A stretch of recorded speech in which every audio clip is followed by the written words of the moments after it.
Hello YouTube, welcome back to another video with me, Retro Reclaimer. I've got a very quick pickups, nothing crazy, it will take 2 minutes. I've got 3 things to show you, but the main point of the video is just to talk about Halo, which is on in the background behind me on the PC, and just what I've been playing and what I'm excited for, and we'll get onto it. So first of all, we'll go straight into the pickups. I wanted to put these on video, just again for a record, but from the way I've got them. So my wife is obviously sports people at work about, this hobby that I collect these games and stuff. Just reading a message, and then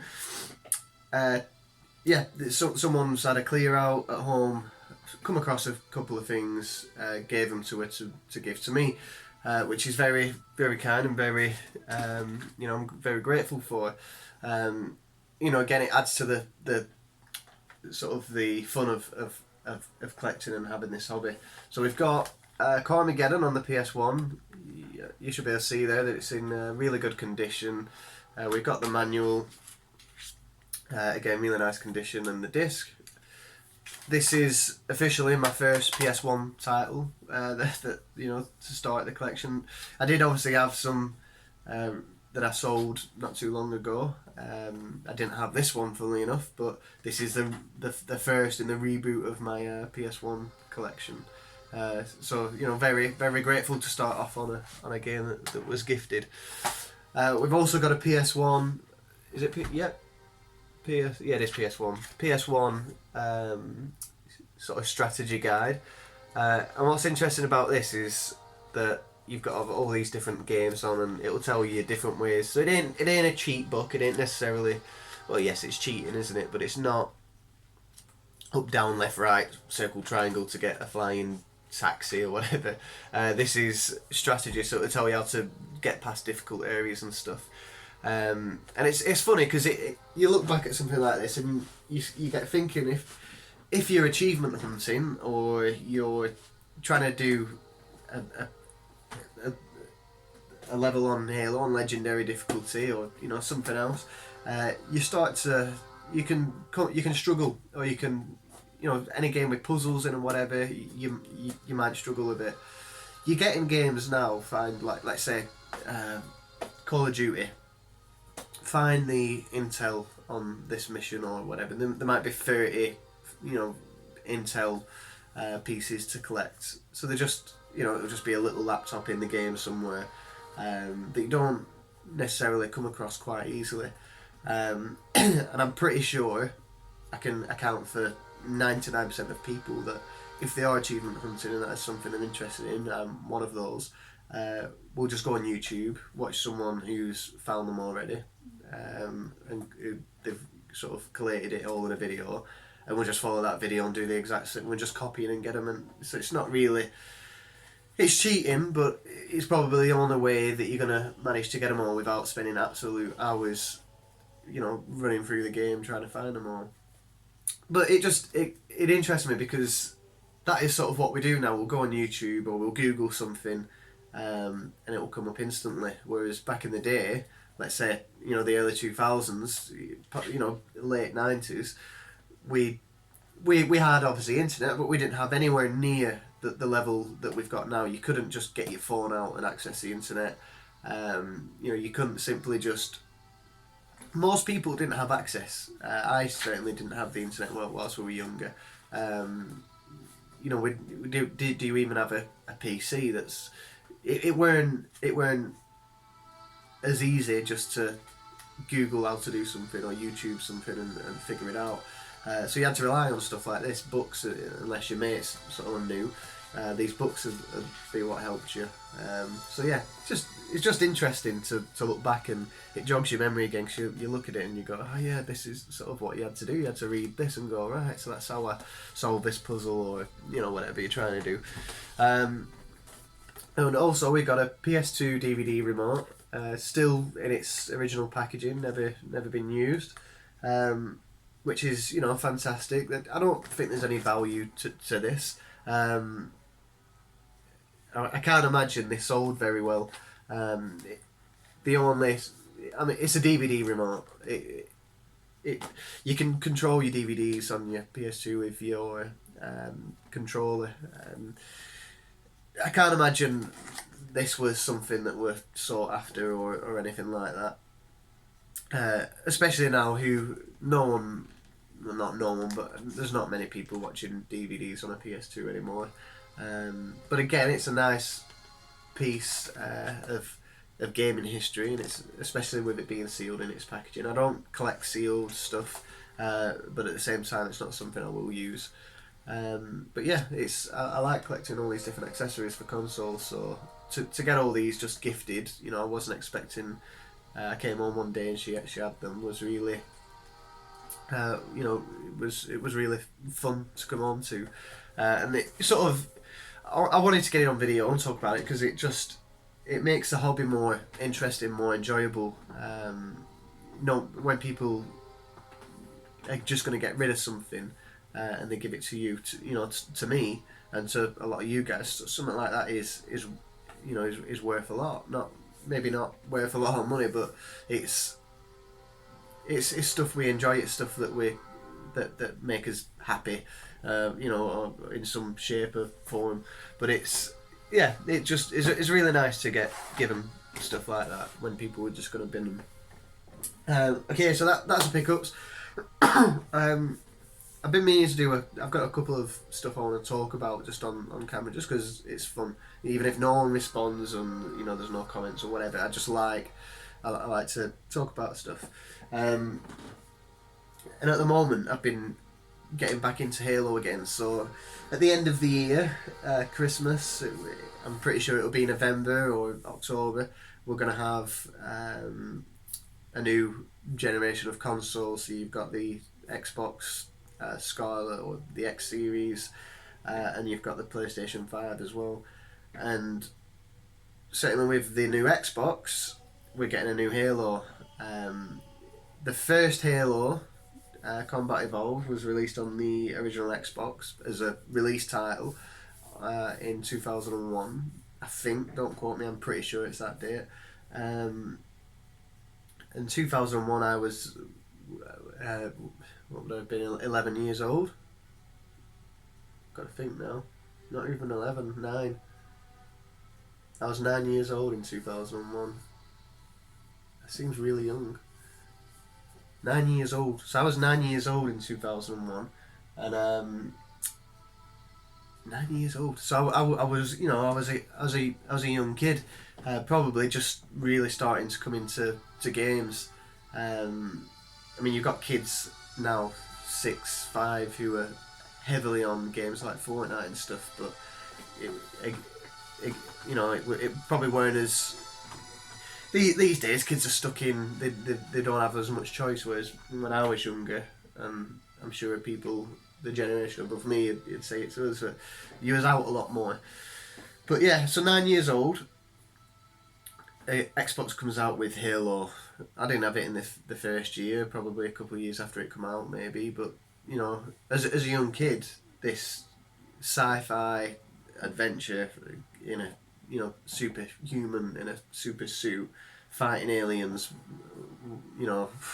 what more could you want as a kid? So I was like really, really excited for it. Once I heard about it, and I always talk to people when I talk about games, and if you're passionate about something, you've got more to say, and you can talk about things in a different way. So I always have a lot of people who. Most people who I work with or who I know don't play games all that much and whatever, and they'll look at them and I'd rather read a book or watch a film or something like that. And to me, the number one reason for playing a game isn't to have fun. Obviously, it is. That's why we do it. But the number one reason why I like to play games is for the story. And you might read a book and you might learn a couple of words or learn how to pronounce words, learn how to spell different words, and that's fantastic. And any teacher would tell you, a child reading a book is incredible. try and get your children reading. They'll bring books home for homework and stuff. And they are, it's because they're learning words, they're learning, how to spell, and they're learning, most of all, it's a story. They're learning actions have consequences, right from wrong. And that's sort of the main thing. From my point of view, that's the main thing you learn it as a kid from a story. With a book, so let's say we've got a book, we've got a film, we've got gaming. To me, gaming is up there as one of the best, and I'm not saying that we should give out games and consoles for kids to do the homework on. I'm pretty sure I'd go down as a legend if that's if I was I don't know, let's say the Prime Minister one day and I brought that in. But I think we can learn almost just as much from, if not more, from games. You can have games where you've got the subtitles up or there's reading points. Think of a game like Elder Scrolls, where you've got countless books to read on the game itself. And then again, the story sort of from actions and having consequences and stuff like that, where you become this person. So like when you read a book, if you're reading Peter Pan, you're Peter Pan, you become Peter Pan, or especially with how it's written, you're becoming that person, and that sort of get lost in a book. This is sort of how it is. But for me, I didn't want to get lost in a book when I can get lost in Halo as Master Chief on the Xbox. You've got a story here which is a lot more immersive than reading a book or watching a film. You are controlling that character for a lot of it. So by doing that, I think that you sort of feel the character's emotions more. You feel the weight of responsibility more, and you're certainly more involved with the story, because let's say you've got your cutscenes, but you've got your gameplay in between. The gameplay part is still part of the story, but you're controlling it. How you, there's a group of grunts. We'll just keep it specific to Halo. There's a group of grunts. Do you sneak past them, or do you fight them off? You've got Marines who are fighting them, and you can get yourself off and know that you don't have to worry about it and you just get on with your mission. Or do you go back and help them? And again, it's only a computer game, there's no real lives at stake or whatever, but it still puts you in these positions where you sort of make choices. And certainly when I play games, I like to become that character and treat it sort of real at the time. And I certainly think as a kid growing up playing a game like that, you're learning a lot about what's right and what's wrong, and the consequences of doing this and doing that. And you really lose yourself in a story that you become absolutely what word are we trying to use? You just become lost, and it's a way of winding down and just having fun and learning. But Halo for me is 2001, 9 years old, and you've got Halo Infinite coming out end of this year. I'm 28 now, so it's pretty much most of my life where Halo's been about. So it's definitely a big. I've played every single Halo game there is. I've even gone as far as doing other. So I watched an interview with Bonnie Ross from. She's the lead head of studio for 343 Industries, and she talks about this transmedia. I think she said transmedia, which is basically having, let's say, the Halo franchise across gaming, television series, films, books, stuff like that. And it's something that's quite exciting. I really like playing Halo. I love every single game that is out. Even Halo 5 is probably the worst story wise, but but you know what I'm trying to get at is there's other ways. So I've got a couple of things here. So you've got Halo started off as just one game. Now there's loads. We've got toys and figures. We've got books. We've got DVDs of like cartoon series. There's live action series that you can get on Netflix. There was way back when Halo 3 was at its peak. Talks of films, and it's become a huge franchise, and everyone knows what Halo is. So I think I was playing some old 360 games. Fable Anniversary, I just finished playing that. I think I might have mentioned that in my last video actually. And then since then I've started playing Halo again. I get excited thinking about, you know, the next generation of consoles, and obviously Halo's coming out. And one thing more specific to me is Halo's coming out on the PC, which, you know, I've recently sold a lot of my collection to get a PC. So knowing that I don't have to buy the new Xbox console, you know, I can get it on PC with the Game Pass is brilliant. So it's definitely something I'm looking forward to. So I've been playing the Halo games just to try and refresh my memory with the story, and you know, get back into it again and have fun with it. So I got Master Chief Collection on the PC, which, you know, Master Chief Collection on now is Halo Reach, Halo 1, Halo 2, which they're both anniversary editions, Halo 3, Halo 3 ODST, and Halo 4. So 6 games in total, which is, you know, 6 games in one, which is just, you know, is crazy. It's unreal. When it first came out, the Master Chief Collection in like 2014, I think. There was a lot of issues with it, and you know, I like how much effort that the company have put into this game.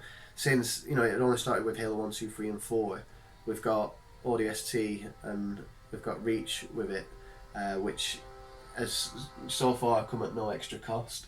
I don't know if Reach might cost I don't know, because I've got it with a Game Pass, but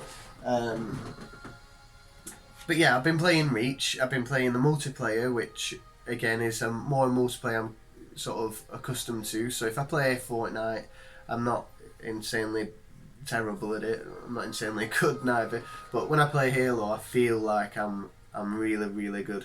It just I can enjoy it more. It's sort of stress free, whereas a lot more of the modern stuff I get really stressed at. So I've been playing a lot of the multiplayer, sort of feeling I'm just getting ready for when the new one comes out, and I've been playing obviously the stories, and I played Halo Wars as well. And yeah, I'm really excited for Infinite to come out.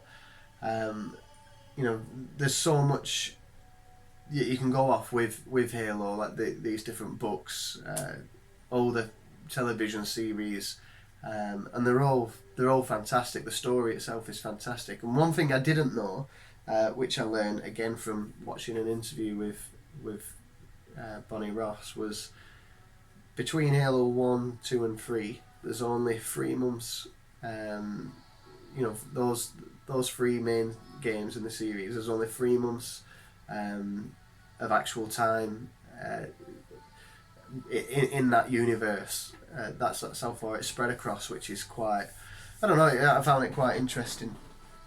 And so Bonnie Ross was saying that, you know, that's 3 months in this huge universe. We've got so much more to tell, so many more stories to tell.